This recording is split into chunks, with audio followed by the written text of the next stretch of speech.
UFC Vegas 84, Ankalaev versus Walker 2. We have been dying for some more UFC. We haven't had a new card in nearly a month, and we are being gifted with the first card of 2024 as an absolute banger. Looking just at the prelims, we get the UFC debuts of Tom Nolan and Gene Silva, Joshua Van, Marcus McGee, Matt Semmelsberger. These are some of the most exciting guys in the UFC that are outside the rankings. We get a bout between two of the top bantamweight prospects in Fareed Basharat and Taylor Lapilus, and Andrei Arlovsky competes in the prelim headliner. The main card is even better. We have a banger middleweight fight between Phil Hawes and Bruna Ferreira. 13th ranked bantamweight Ricky Simon takes on the up-and-coming Mario Bautista. Jim fucking Miller takes on Gabriel Benitez. In the co-main event, number 5 ranked flyweight Matheus Niclau takes on number 6th ranked flyweight Manel Cape. And the main event, likely a title eliminator for the light heavyweight division, Majored Ankalaev, the 3rd ranked fighter in the division, takes on number 7th ranked Johnny Walker in a rematch of their 294 bout. It's a real shame that guys like Johnny Walker, Manel Cape, Jim Miller have to fight in the Apex. If it was up to me, I would make the Apex a prison for boring-ass fighters that nobody wants to watch so they can rot away from the regular UFC fans. Seriously, how the fuck is Neil Magny a featured fight of a pay-per-view in a week and Manel Cape is stuck being a co-main event fighter in front of no fans? Neil Magny should be the Apex MVP, but they keep letting him fight in front of fans for God knows what reason. They sent him out there to get dog-walked by Ian Gary on the O'Malley undercard. He got dog-walked by Gilbert Burns on the Teixeira Hill card. Even one of the only fight nights that took place in front of fans last year, Neil Magny got to be part of, and all he did was clinch Phil Rowe against the cage for 15 minutes. I seriously can't believe that Jim Miller has fought in front of fans one time since 2020, and Neil Magny never has to fight with an empty crowd, even though nobody in the arena wants to see him fight. Actually, maybe it's a good thing, because if people saw Neil Magny fighting in the Apex, I think they would turn it off and cancel their ESPN Plus subscription.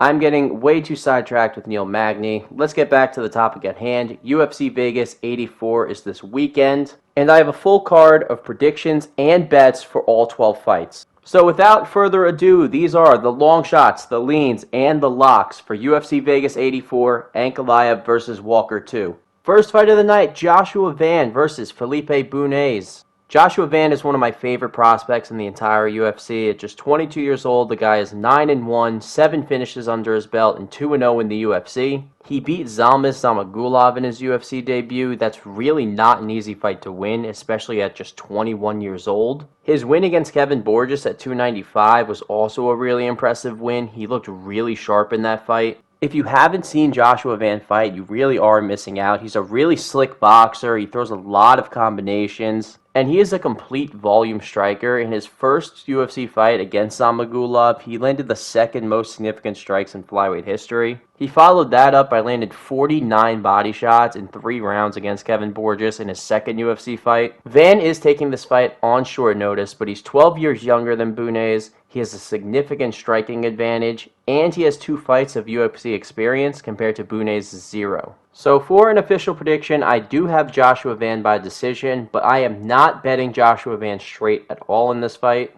I do have Van tucked away in a couple of parlays that you'll see later, but Felipe Bunes is not a great matchup for Joshua Van. Van has only been wrestling for about a year now, and the fighter that he's going against has 8 of his 13 professional wins by submission. Van is at his best when he's fighting in the pocket, but he's 2 inches shorter than height in this fight and 6 inches shorter in reach. Borges was able to tag Van at a distance in their last fight, and I think he even dropped him at one point. So if Felipe Bunes can keep his distance and pick at him at a range, this could be a really tough fight for Van to win. Overall, Van is the much better striker. He is the much better fighter. I do think he wins the fight. I'm not betting him straight at minus 260, but I think he stuffs the takedowns like he did in the last 2 fights, and I think he starts off 2024 really hot. Second fight of the night. This is Tom Nolan's UFC debut. Nolan secured a UFC contract with a first-round knockout in his Contender Series fight. He's 23 years old, 6-0, his last 4 fights by knockout. Truthfully, this is just a matchup nightmare for Nicholas Mota. He's already been knocked out twice since joining the UFC in 2022. He struggles against southpaws. He's a shorter fighter. He doesn't have the best distance management, and all of those things Tom Nolan is amazing at. This fight was built for Tom Nolan to win. He has a 5-inch height advantage, a 3-inch reach advantage, someone who struggles against southpaws. He's going to go in there. He's going to knock them out. So for an official play, we have Tom Nolan by knockout. Now, the odds for this aren't out yet on any major book, but just know when it is, I will be posting it on Twitter with the odds and the unit size for this pick. It is 100% getting bet, though. Third fight of the night, and it's another Contender Series debut, Gene Silva versus Weston Wilson. Silva is the biggest favorite on the card at minus 1,300. He was really impressive in his Contender Series debut. He beat the dog shit out of Kevin Vallejos. Listen, Weston Wilson probably shouldn't be in the UFC. Yeah, he almost snuck in a knee bar versus Joe Anderson Brito, but he got knocked out in the first round. He looked awful on the feet. Gene Silva's a really good striker. He's probably going to knock him out. I just can't get behind Silva at minus 1,300. That line makes no sense for someone making their UFC debut. I know I joke about it, but he did almost sneak in a knee bar versus Brito. He has 11 wins by submission. He's 34 years old. He has a lot more experience. I don't know. Can't get behind someone at minus 1,300 to bet straight in any way. But for an official prediction, give me Gene Silva to win by knockout. Again, no straight bets either side. The odds are ridiculous both ways. But we will have Silva in some parlays later on that you will see. Fuck it, I'm doing my own. If you don't know, now you know. Farid Basharat, Taylor Lapilus. This is the fight of the prelims. In one of the most stacked divisions, bantamweight, these are two of your top prospects. They're going together in the undercard of an Apex fight night. Farid Basharat's first 2 UFC fights was one at UFC 285, the John Jones return card, and his second one was at UFC Paris. And then Taylor Lapilus' first UFC fight, now he has 2 stints. In this most recent one, he has 1 fight. It was on that same UFC Paris card. And he was the first dude from France to fight. And he got crazy crowd reaction. And there's just no reason for this to be at the Apex. One of the fights at UFC 297 next week is Sirte City versus Ramon Tavares. A fight we saw on the Contender Series already. Why is Farid Basharat versus Taylor Lapilus not on a pay-per-view? Alright, I'm done. I'm going to shut the fuck up and talk about the fighters now. I'll talk about Farid Basharat first because I think he's the more well-known of the 2 fighters. Basharat's game is really simple. He's going to take you down. He's going to lay on top of you. He's going to sniff you from taint to tip. And if he can't get you in a submission, he's just going to hold you on the ground and hold you on the ground and hold you on the ground until the round ends. Basharat is 11-0. He has 9 fights outside of the UFC with only 1 knockout in bum-ass promotions. Farid Basharat is not good on the feet. He's a pressure grappler. He fights nice in the pocket, but he is not by any means a striker. Now, Taylor Lapilus is a striker, but he's not a striker like a Wonderboy or a McGregor. He's a striker like a Leon Edwards.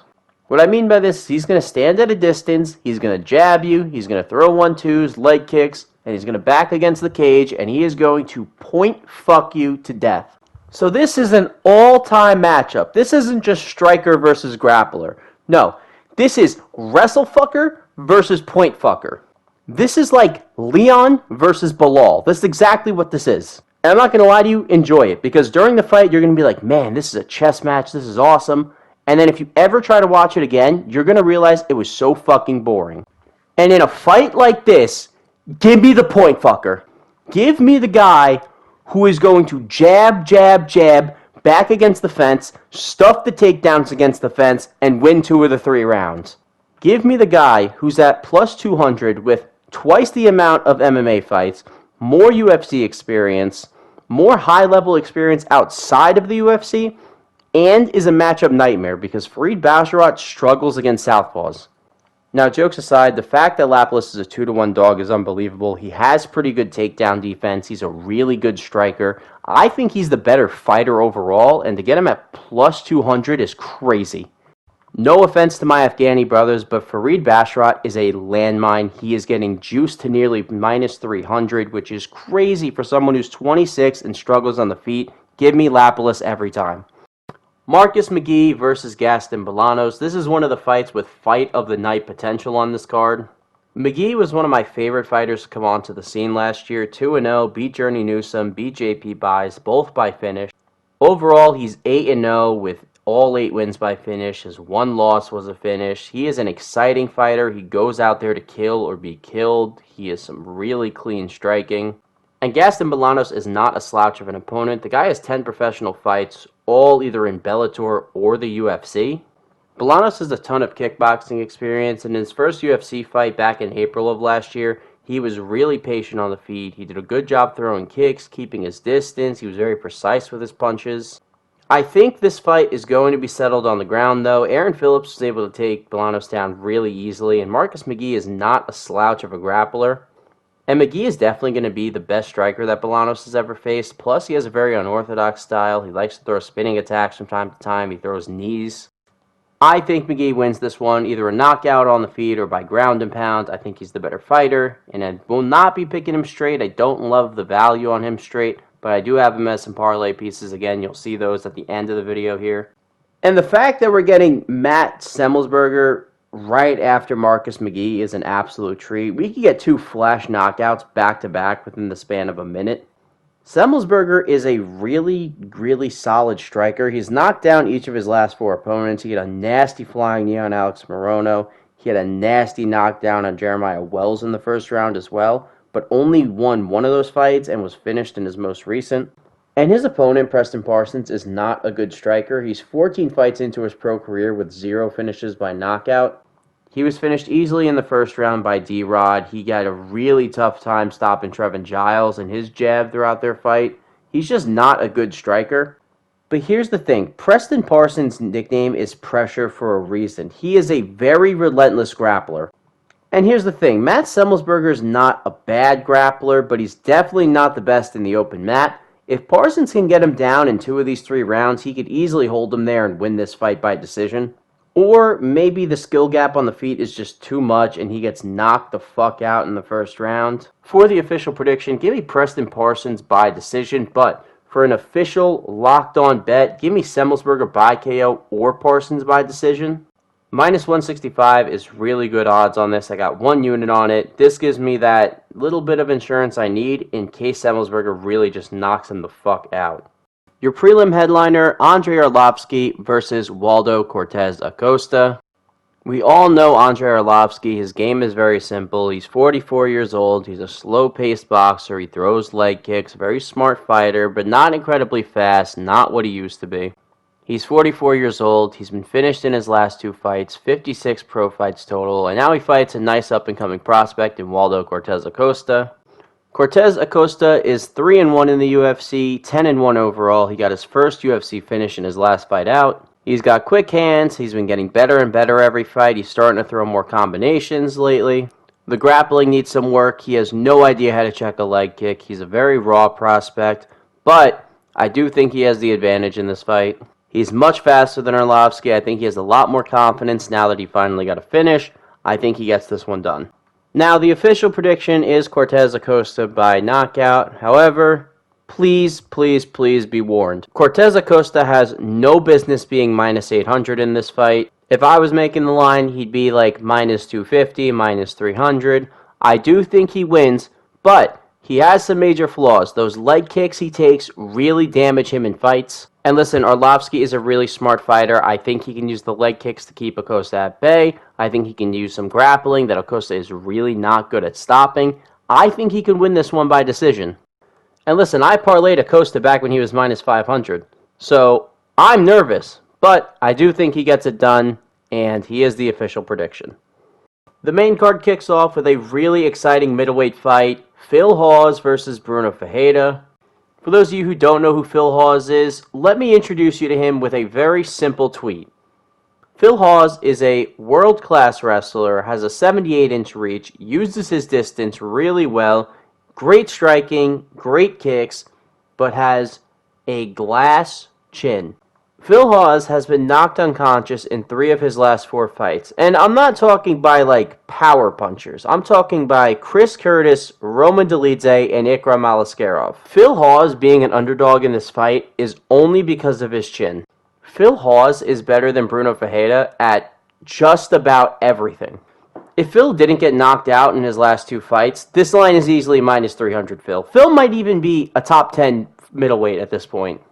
But here's the thing, Bruna Ferreira has a lot of power in his punches. He knocked RoboCop out cold. Here's the thing, if Bruna Ferreira gets in the pocket like he did against RoboCop, delivers a nice clean hook, Phil Hawes is going out. There's no doubt about it. I would even say that Phil Hawes' head might come detached from his neck and fly over the cage fence. However, Phil Hawes is far and away the better fighter, and he is my prediction for this fight. I'm all over Phil Hawes in the betting market too. I got him at minus 102. I thought the market was going to flip into his favor. You can get him at plus 110, plus 115 right now. I also got a quarter unit on some Phil Hawes long shot props. Phil Hawes round 2, Phil Hawes round 3, Phil Hawes decision, all at plus 800 or better. Honestly, I think Phil Hawes is going to make a big adjustment in this fight. I think he's going to get out of this first round, not blitz into the fire, take it patient, and I think he finds either a late finish or he gets this one to decision and gets a very easy one on the scorecards. One of the 3 ranked fights on the night, number 13 bantamweight Ricky Simón takes on Mario Bautista. Ricky Simón has a really simple game plan when he goes into his fights. He wants to walk you down, man the center of the cage, shoot takedowns, and finish you on the ground. Simón just had his 5-fight winning streak broken by Song Yadong back in April of last year, but leading up to that fight, he had wins over Jack Shore, Rafael Assunção, Brian Kelleher, Ray Borg. In fact, his only 3 UFC losses are to Uriah Faber, Rob Font, and Song Yadong. But Simón, he shoots almost 6 takedowns a fight, he lands almost all of them, he gets in the pocket and strikes with you when he needs to. He's a really solid fighter, and I think he's going to give Mario Bautista a lot of trouble. I do think Mario Bautista has the edge on the feet in this one. He's a very clean striker, but I do think his ground game is very overrated. He recorded 3 submissions in a row recently, but the opponents that he submitted were not grapplers by any means. Those 3 submission wins were Brian Kelleher, who goes into every fight just trying to take your head off, Benito Lopez, who hadn't fought in over 3 years, and then Guido Cantini, who was literally 43 years old at the time. Bautista has 2 actual fights at bantamweight. One was Corey Sandhagen, where he got subbed in the first round. The other, Damone Blackshear. He picked up a very controversial decision that I did not think he won back in August. This ridiculous 5-fight win streak he's on consists of the 3 guys I mentioned earlier. He also beat Jay Perrin, and then, of course, that Damone Blackshear decision. That was a complete robbery. At the end of the day, Ricky Simón has so much more experience in the UFC fighting high-level guys like Merab, Montel Jackson, Jack Shore. I got him to win this one by decision, but I also want to lock in the over 2.5 rounds. I don't foresee a finish in this one. I think Ricky Simón uses his wrestling really well. He controls the cage, controls the pace, has this one go to decision, and gets a nice win. The featured fight of the card, Jim fucking Miller versus Gabriel Benitez. Listen, before you come to my house with pitchforks and fucking knives, I get it. Jim Miller's a legend. I get it. He has the most wins in UFC history. I get it. I really do. This is just a really bad matchup at a really bad time for him, and I am not betting Jim Miller. I can already hear it. And listen, I understand. Oh, Gabriel Benitez is a featherweight. Oh, Gabriel Benitez was knocked out in 2 of his last 3. Oh, Gabriel Benitez hasn't fought in over a year. Listen, Jim Miller all time struggles with southpaws, and Benitez is a southpaw. Jim Miller is also 40 years old, and he's finished 4 of his last 5. That's an unbelievably unstable pace to keep up. And listen, Benitez is a pretty good striker. He has very slick boxing. I like his movement a lot. I think he's going to give Jim Miller some trouble on the feet. I think this one winds up on the ground a little bit more than people think. And yeah, I can see Jim Miller getting a submission, but my ultimate prediction is Jim Miller by decision. It's really, really hard to bet Jim Miller from a betting perspective because that pace that he's on at 40 years old is ridiculous, especially at these lower weight classes. But that's why my actual pick for this fight is for it to go over 1.5 rounds at minus 135. I really do think Jim Miller is going to use the wrestling in this fight and put a slow pace on, which he hasn't done so much in his last few fights. I think Benitez does enough in this one too to keep it over that 1.5 pace. I don't think he's going to rush in there and try to outbox Jim Miller in the pocket. I think he'll take it slow. I think he'll use his kicks a little bit more. I think he'll keep his distance. Like I said, I think it ends up on the ground, and if Jim Miller does get a finish, it's going to be in those later rounds, but over 1.5 rounds, minus 135, lock that in. Two of the top flyweights in the world battle it out in the co-main event in what could likely be a title eliminator. Number 5, Matheus Niclau. Number 6, Manel Cape. Putting Manel Cape as the co-main of an Apex card is the worst flyweight decision the UFC has made since Amir Albazier beat Kai Kara-France. That decision was bullshit, and Chris Lee should still be put in jail for scoring that 4th round for Albazier.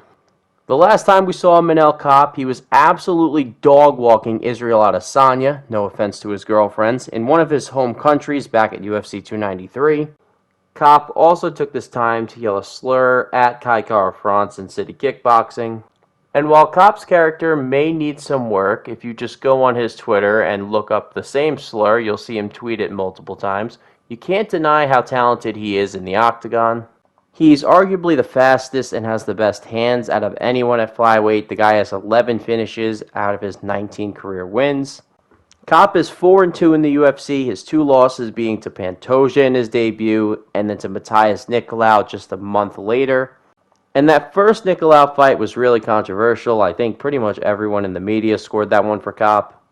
But the 4-fight win streak Cape has been on has been really impressive. Flying knee KO of Ode Osborne, beat down Zamasu Magulov, finished him in the first round, beat David Dvorak, beat down Felipe dos Santos. He's been really, really impressive over the last couple years. Cape has had a really interesting and kind of unfair start to his UFC career. The guy had to fight Pantoja in his first UFC fight, and then last year had 3 pullouts. Alex Perez pulled out of their fight on fight night. Davison Figueiredo was the number 1 ranked flyweight at the time. He pulled out of the fight. And then Kai Kara-France in Australia pulled out like a week before the fight with a concussion. This is the first time Manel Cape gets a fair fight, a full camp versus a top 5 guy in this division, and I think Starboy makes the most of it. An official pick, Manel Cape on the money line. I got it at minus 245 for 2.5 units. Listen, I really do like Matheus Niclau. I'm not overlooking him in this fight. His ground game could definitely give Manel Cape some trouble. But I do think that there are some moments that are just made for a fighter, and I do think that this one with Manel Cape is one of those moments. Cape has become a fan-favorite flyweight over the last year, and he has an opportunity to crack the top 5 of the flyweight division and beat someone that holds a win on him in the past. I think he's the better fighter. Give me Adesanya's father to get this one done. And finally, the main event, number 3 Magomed Ankalaev versus number 7 Johnny Walker. If you have no idea who Johnny Walker is, he is one of the funniest guys in the UFC. I could spend 2 or 3 minutes of this video just simply talking about funny shit Johnny Walker has done, but I do need to focus on the fight in this one. Unfortunately, I am not really high on Johnny Walker in this fight. I do think this is a bad matchup for him. Ankalaev does 2 things really well that Johnny Walker is going to struggle with in this fight.